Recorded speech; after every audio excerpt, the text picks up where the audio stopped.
ask you all questions. You got to answer them honestly as possible. We're going to ask you all questions. You got to answer them as honestly as possible without hurting anybody's feelings. All right. There's the out right there. Yeah, without hurting anybody's feelings. Oh, you're in trouble. You're in trouble. She thought you I'll ask the first question. I'll ask the first question to all five of you. He goes, what's Dad doing? I said, he thinks he's sexy. Has life turned out the way you thought it was going to? Never really thought of it. It turned out just exactly how I made it. Yeah, how you made it, but is that the way, is this how you plan on making it?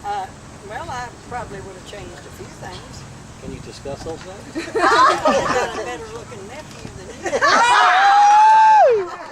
I wish you did have a better looking nephew. Told me not to hurt your feelings. That didn't hurt your feelings, did it? So are you saying he's the best looking? After 50, I don't care. You're very handsome. Thank you. I just aggravate you. Just ask him, he'll tell you. Yeah, I'm 50 and life hasn't turned out the way I thought it was going to be. 52.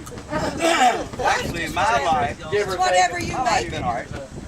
Only thing I'd change is I'd be about 100 pounds lighter. So I'd about 100 pounds lighter, I'd say. And where would that put you at? I like to get about lighter. Where would you take it 100 pounds overweight? Hell, I shouldn't weigh over His left leg. 40, Yeah, no, I think 150, I'm maybe really 150. lucky. I got a whole good family and a lot of handsome nieces. Handsome guys, pretty nieces. That's just aggravating. We love you, Mildred. Yeah. Got a good family. Do you all enjoy having get-togethers like this? Would you like to do it again? Oh, yeah. If I can get there on time, I'll have to work. All right, I have a question. Growing up, what was one of your favorite family meals? Family meals. Favorite family meals. I'm going to start with Carlos. And Hey, go. I know. My mom would fix it for me 2 or 3 times in the evening. It was fried potatoes, cream-style corn, bacon, and cornbread. Oh, that sounds Oh, all right. Go ahead, Valtis. Yes, sir, buddy. Well, I think Mom made stewed potatoes sometime with corn and green beans mixed, and then fried bacon and sweet pickles. All right. Cletus. Yeah, I like that. I've had Carmen fix stuff like that. Now we know why you have that Cut off extra the 100 cob and fried potatoes and tomatoes, cornbread and milk. That Grandma made for you? That grandma. All right. What was it again? Fried corn, cut off the cob and fried potatoes, garden fresh tomatoes, cornbread, and good cool milk. We didn't have good cold milk because ice boxes. Yeah. All right, Mildred, your turn. Downstairs. I would have to say Mother's macaroni salad, her cheeseburgers. The famous cheeseburgers we all know. Yeah. I don't remember having that. I know what Hollis is. All right, Dad, what was yours? Ford hamburger and Mildred. Dad, what was your favorite? fried potatoes, cornmeal gravy. Oh, I forgot about that. Cornmeal. I forgot about that. She had a lot of bacon. There's a lot of people that Did don't she know what keep cornmeal Did she gravy keep cows in the backyard or pigs or what? Pigs.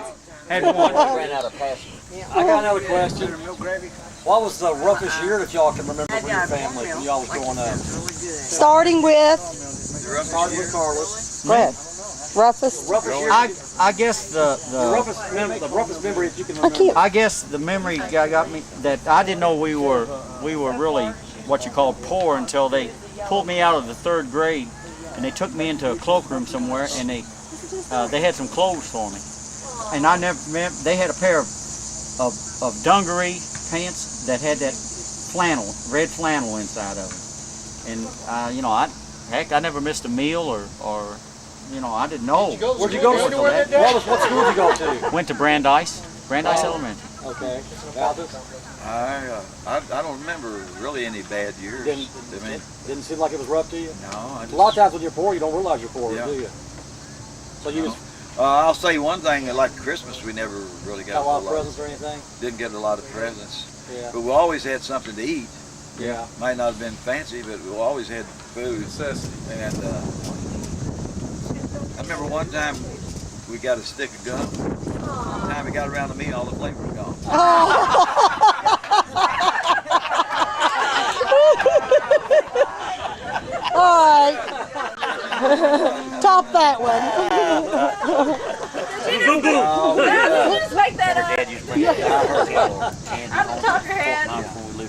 Hey, wait a minute. You're supposed to be talking to the group here. By the way, group back here, raise your hand. You want to ask a question because I can't hear these guys. What place? Any rough times? No, we always had a roof over our head and food to eat and clothes to wear. We didn't know any better. I remember Mom would take us to Deemer's feed store and let us pick out the feed sacks if we wanted a shirt made out of them or a pair of shorts or something. We thought that was cool. We didn't know any better. Yeah, you know. Mom made me a shirt out of a white and red, the check with that. It was a tablecloth. She'd made me a shirt. It looked like I can remember that. Collar, everything, buttons. She made a shirt. It was beautiful. Aww. I remember we never had any money. I mean, I didn't never have any money. Dad, if he ever gave me a quarter, I mean, that was really outstanding, you know. I remember a lot of times we'd go like up to the school to have a picnic or something. We'd go up there and wouldn't have money even. We could go, but we'd go without any money or something. And I remember the Greers up there, Nelson Greer, his dad would give him dollars. Sam. See, but I didn't think bad of my dad for, I mean, you know, he just didn't have it. So. I remember. But I do remember not having. Hell, I remember after I worked at GE, I'd go to GE after I had all them kids and I was the only one working. Somebody said, let's go get a soft drink, Hockenbury. I said, man, I don't want one. The reason I didn't go is I didn't have the damn money to buy one. You know, so. All right, Mildred, you're up. How much was a soft Didn't drink have back no then? hard times. No, As long as back I then had it a wasn't place that to much. sleep and something to eat. Didn't worry me. My wife would have to come early and get the check. So no bad Come out to times GE that you early. recall. Not really. I had a good mother. So we could have, I'd ride with somebody. That's how had a tight it sister. was. I didn't think I needed 6 anything kids and I was else. the only one working. All right. Until I got old enough to chase some man. All right, Dad, what about you? I don't really remember any hard times. Me neither. Growing up. Didn't know no better. Food and clothes. Just didn't know no better, did Only hard time you had when that guy come got you out of bed to go fight that guy and he ran off and left you to get beat up.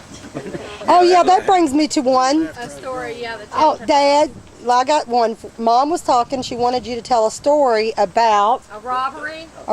the train, Oh, Down on the railroad track. railroad track. Had some fun. We want to hear that story. that was a Parkland Royal Bank. It was Royal Bank. I remember Bank in that. Parkland. You remember it, Hollis? I do. I was home one day listening to the radio, and they had what they called instant crime reports back then on the radio, and they told about this bank robbery in Parkland that the guy was running north on the railroad track between Grand and Hale, and so I went out, ran down to the railroad track. We did right by him, didn't we? Well, no, what I done first was got in my car and I went around the block to see if I could see him. And when I crossed the railroad track down there, 32nd Virginia, I could see cops running down the track down my Grand Avenue. So I went back to the house and parked the car and ran down to the railroad track. And when I got down there, I walked down the track for a few feet and I heard somebody whistle. So I turned around and looked to see who it was, and I didn't see nobody looking my way, so I ran on down to the house.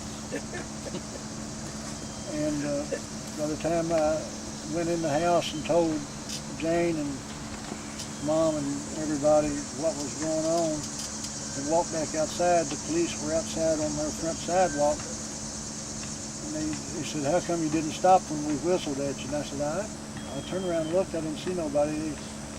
I said, y'all didn't whistle at me. He said, yeah, it was. So anyway, they felt to the hood of my car to see if it was warm, and it was dead wintertime. And they said I was lying about driving the car around the block. They said I was lying about the whole thing. Took my car keys away from me and unlocked my car and locked me up. Locked me up for bank robbery. So you didn't find the money? You didn't find the money yourself? They never found all the money. They didn't catch the guy. I told them, I said, I hope the guy's getting away while y'all are messing with me. So anyway, went to court over it, and the famous lawyer Frank was wanting to sue the city for me. He said, I'll guarantee you at least $10,000, and that was a lot of money back then. I said, nah, forget about it. I'm going to go back to California. Anyway, that's pretty much it. Clayton's got his picture in the paper. Yeah. Foiling a robbery. I know it's. Foiling a robbery? Or catch a guy, wasn't it? I still got that picture. Oh, yeah. Yeah. Said fleet-footed 12-year-old. Tell us about it. No, eagle-eyed. It said fleet-footed in my paper. No, they was fleet-footed, the robbery. When I was 11, Little boy. when I was 11 years old, Grandma and Grandpa Hockenbury lived up on College Street, and there was a cleaner next door, and I was pulling a little Hodge boy in the wagon, and noticed these two guys come running out of this cleaners, which was next door to where my grandparents lived.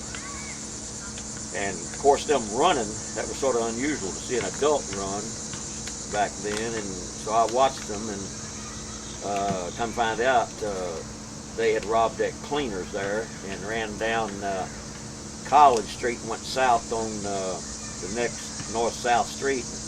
Here come the cops, and they asked if I saw anything, and I told them yeah, and described the two guys. One of them was named Ashworth, the other one was named, I could have told you a minute ago.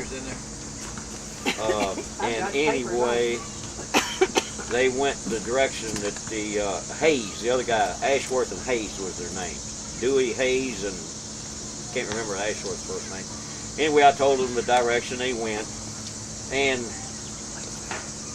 they went down that street, and there's a little diner down there on the right-hand side of the road, and they just happened to look in there, and there was both those guys in there, and they arrested them. Well, they brought them back up there. Asked me if that was the two guys, and I ratted them out. He made the front page of the newspaper. Got my picture in the paper. And, You get a reward? Well, shoot, when I went to court, I got 75 cents each time I went. That was a lot of money back in 1951. Were you scared of that? Oh, my life was miserable after that.